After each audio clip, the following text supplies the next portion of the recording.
About 3 weeks after we organized the stake, he called me and asked me about a man by the name of Gordon Romney from El Paso, as to whether I knew him or not. And I said, yeah, I owe him some money. What do you need to know? He said, can you get him to come down here and appraise a piece of property for us in Pearsall, Texas?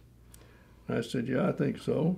What do you want me to do? He said, well, see if you can get him down here so we can appraise that, so that the welfare committee will approve the purchase of that land, which is the initial stake farm that they wanted to buy.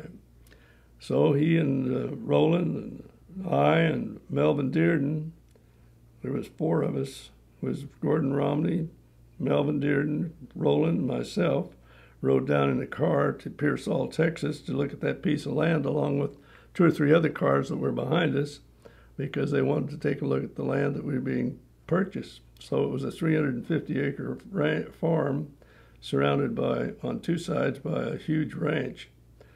And he went through it and he said, well, Casey, I want to teach you a lesson. And I said, what do you want to teach me about, Gordon? He said, I want you to teach you about sweet and sour soil. I said, what do you mean by sweet and sour soil? He said, you taste it.